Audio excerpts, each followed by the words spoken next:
Hi everyone, and welcome back to Bible and Games, the only place on the internet where you can get your daily dose of Bible reading and your video game fix all at the same time. We are playing Super Mario Bros. 3, and we are in World 6, the Ice World, and we are in verse 1 of chapter 6 in the book of Genesis today.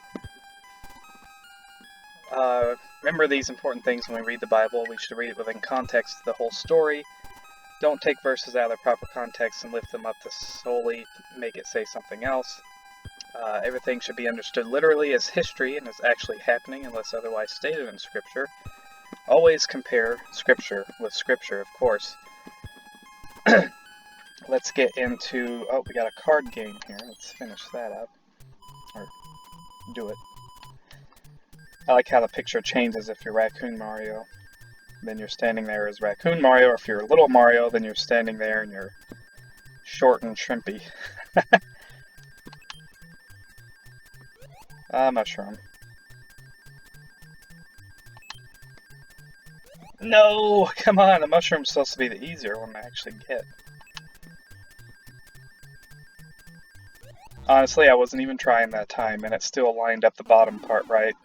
It's rigged. Okay, let's do level 4. Oh, that was weird. Oh, no! First I don't know if it showed it on here, but first it glitched out when I went into level 4, and then I jumped and I fall to my death. What a great way to get started. Let's see. I'm not going to use a power-up. For what? You know, I thought I could actually jump through that. That's what I was thinking. But no. And watch out for that. Oh no! Was it even worth it? It wasn't even worth it. Yeah, in chapter 6 here, we're actually going to be talking about now the wickedness and the judgment of man, the wickedness of man and man's judgment coming down. Let's do this. Yeah, you just jump. Yeah, you keep walking right off the edge there. You keep going. Do I dare try to get that? I don't even know what this is. Oh no.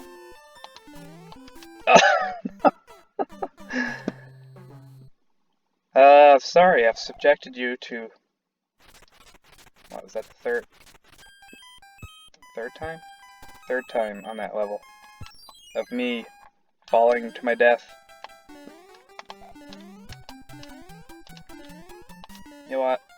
We're not even going to bother getting that. I think I know what it is. It's 1-up. We don't even need any 1-ups.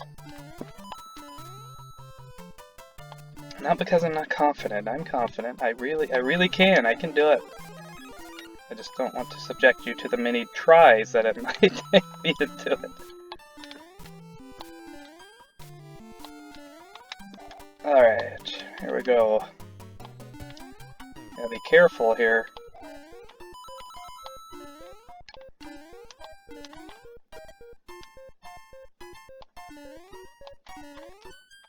Oh, barely made that. A good run and jump, and there we go. Okay, we just finished up. Ooh, I got a card game. Let's go ahead and get this. Alright, I think this is my third one that I've completed 2. So let's see. Where was that at? Nope. Oh man, oh no! I'm doing terrible at the third one. I was doing pretty good in the first 2. I could really use some new items, actually. Some more mushrooms and fire powers and such. Let's see. Genesis chapter 5. We just finished up the genealogy of Adam, and it's interesting. we get this detailed genealogy, and I know they're boring, and sometimes it's hard to say the names of all these genealogies, and I'm terrible at saying some of the names, and I've probably gotten many of them wrong, but it gives how old they were when they died, and how old they were whenever they bore the next one in line, who carried on the line, I guess. And obviously, I would imagine they had many more than just what it mentioned. I mean, I don't know. It does say that actually Noah did have three sons, Shem, Ham, and Japheth, and he was 500 years old. Imagine being 500 years old. Well, none of us can imagine living that long, because the average lifespan is not 500 years old. It's not even 100 years old. You're very blessed if you've made it to 100 and over. But 500 years old, he was able to father Shem, Ham, and Japheth. And it doesn't say how old the women were when they gave birth. But I could imagine they're probably in their hundreds of years too. Now it came to pass, when men began to multiply on the face of the earth, and daughters were born to them, that the sons of God saw the daughters of men, that they were beautiful. And they took wives for themselves of all whom they chose. And the Lord said, My spirit shall not strive with man forever. He is indeed flesh. And yet his days shall be 120 years. There were giants on the earth in those days. And also afterward, when the sons of God came into the daughters of men, and they bore children to them, those were the mighty men who were of old, men of renown. Then the Lord saw that the wickedness of man was great in the earth, and that the intent of the thoughts of his heart was only evil continually.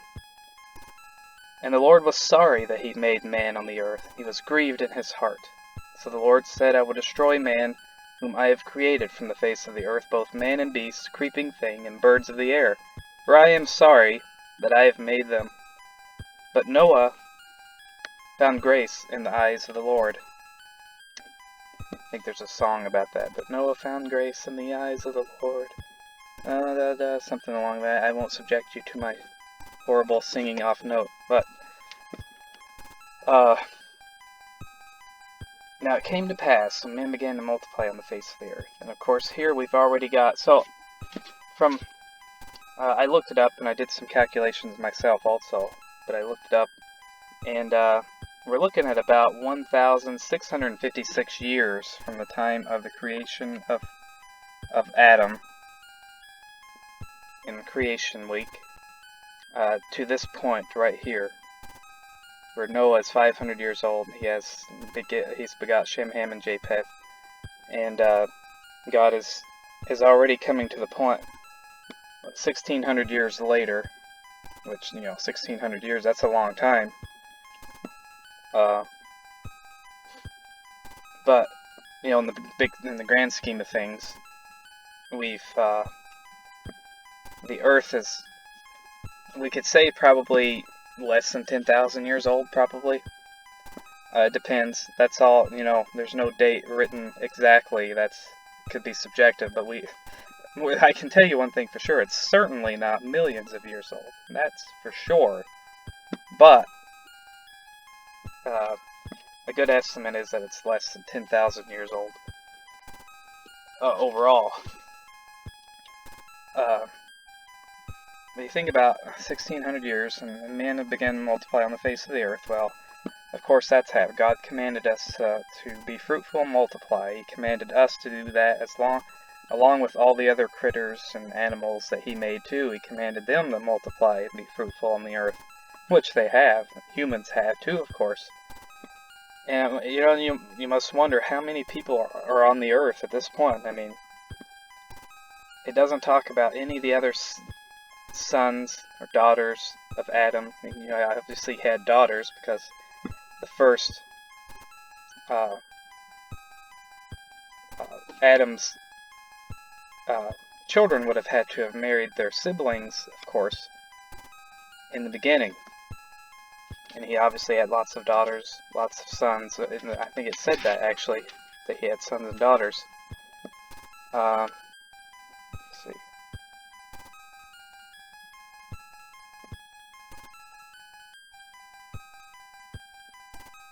see, a new son. Adam had Seth.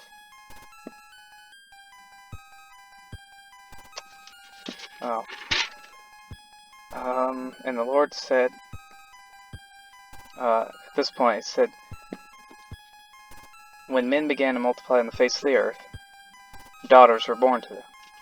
The sons of God saw the daughters of men, that they were beautiful, and they took wives for themselves of all whom they chose. So the sons of God, there would be like angels, the sons of God, taking the daughters of men because they were beautiful as wives, all of whom they chose. And the Lord said, my spirit shall not strive with man forever,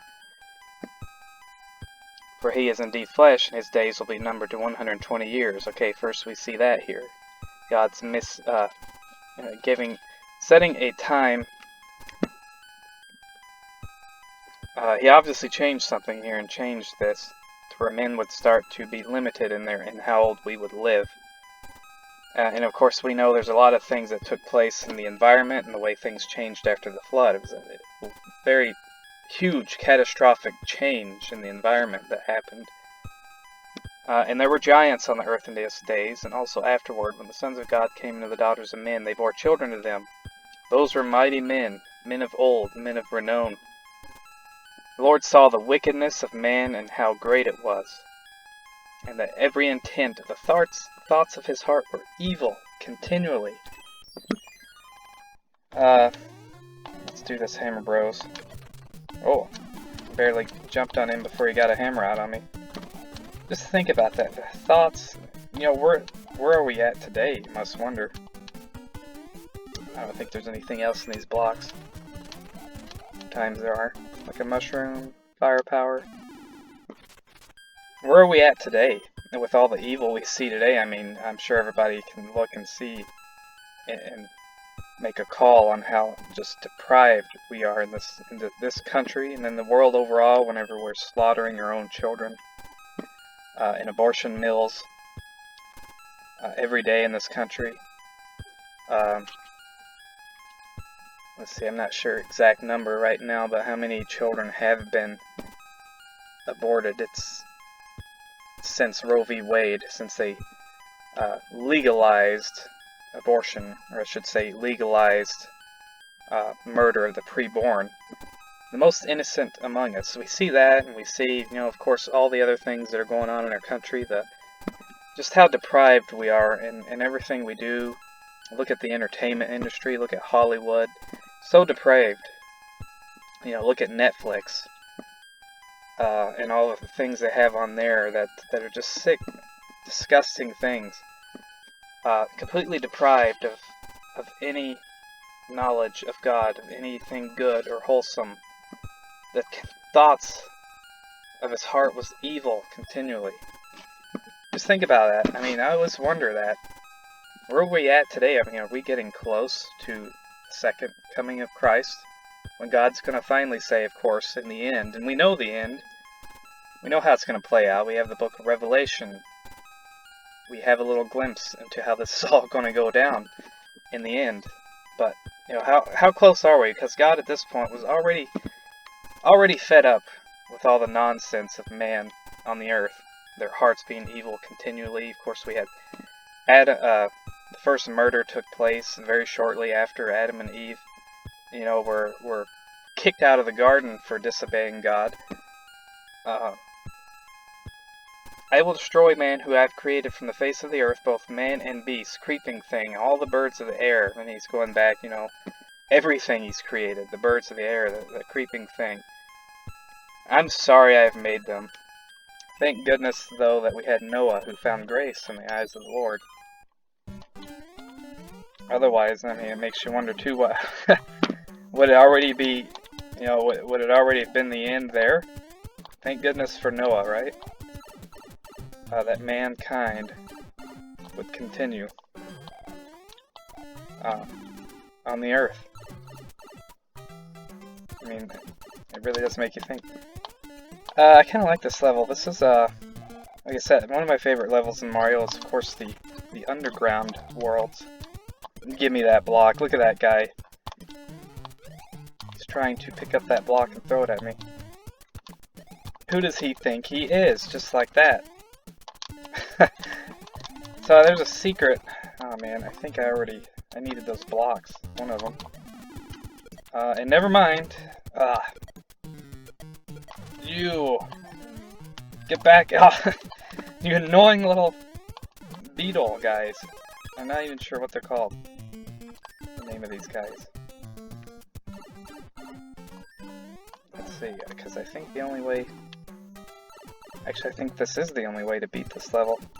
It's like a loop. Let's see what... Can't go down that pipe. I think it's a loop. It's one of these interesting levels in Mario 3 where it's kind of... You're stuck in here.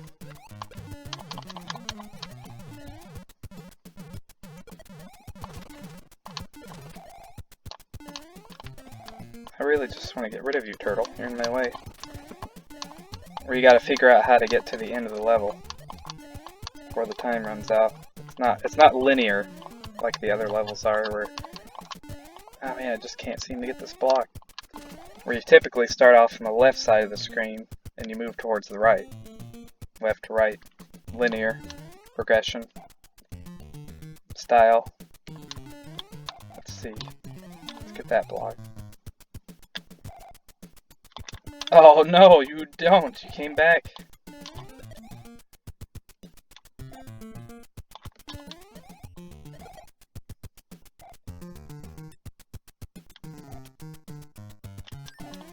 You gotta do this. I guess you do need the turtle. I was thinking you needed the block, because the turtle you need to throw in there so he would bounce back and forth in there. So you grab the turtle. While you're holding it, while you're pressing A, and holding B, you press A simultaneously to fly, while you're holding B to hold the turtle shell. And that's how you do it. Otherwise, there's no way to get through that up there with the little piranha plants up there. There'd be no way to get past them and then be able to break the block up and break the blocks to get through there. Let's see. I think there is a star power up over here. Or no, fire power. Take that too. Probably need it. Especially if the fish, the cheap. Look at him. Oh, there's the star. Keep falling in the water. Can't go in those pipes. Whee! I like how you can slide down on your butt. Let's see, nothing up here.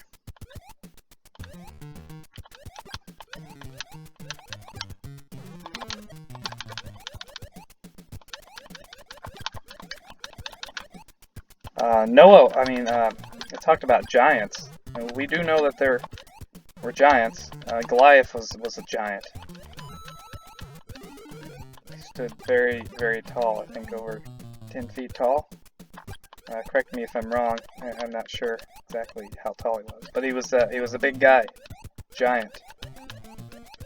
He towered over little David.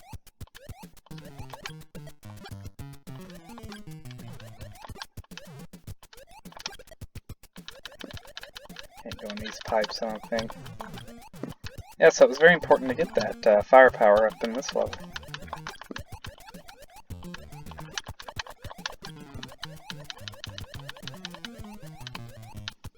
There we go.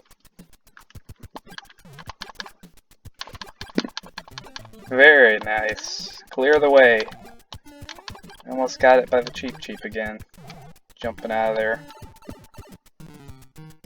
Jumping out of those water puddles. Is what they are, look like water puddles.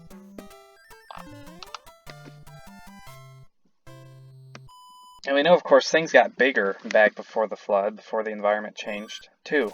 Things were just naturally bigger because of the atmosphere. I think it was talks about the firmament in the sky, the water. So there would have been like this canopy of water suspended in the sky. Got you, and I don't know if I should get that. Because I might need firepower again in the next level. Probably regretted getting that. Because these are all ice levels. Let's not forget to get the mushroom house.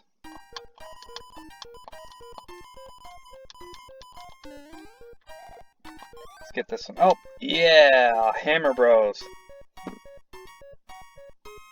Or brothers. Hammer Brothers. Bros. He's a bro. I got one Tanuki and one Hammer Brothers. These P-Flyers will come in handy in level 8, or World 8.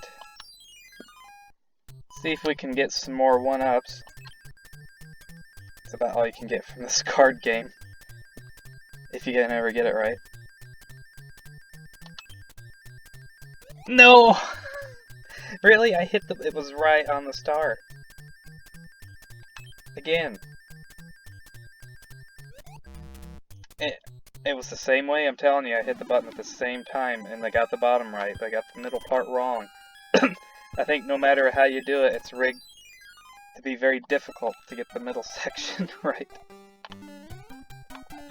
Yeah, maybe it's just maybe it's just random, completely random.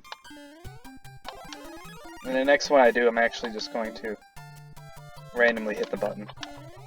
Yeah, that's what I'm gonna do. Let's get that guy out of here. Actually, it is a good thing I got the feather. Come in handy in this yet another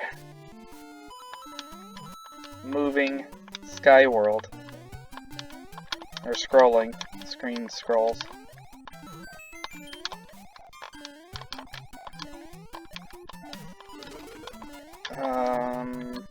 No. I'm actually not going to get that. You know, I bet there's probably something to all these coins.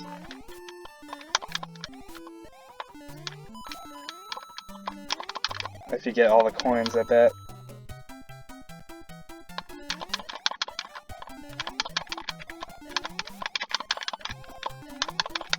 See, look at this. They're gonna make it tricky for you to get to the end here. You gotta be good. Pull off a little... I knew it! I knew there were gonna be coins here. I knew there was a level like that at the end. Good thing they put that secret block there. I would have been stuck. So if you have firepower, you could have gotten these coins, which I think... I always like this part. I think there's more levels like that. I always like using your fireball and melting the little ice cubes and getting coins out of them. I don't know why, it's just satisfying. Alright, I think we're going to end it here. 23 minutes in, and we're at the second little mini castle boss guy in World 6. As you can see, World 6 is kind of long. You can keep scrolling and scrolling on this world map. And we're actually 8 levels in.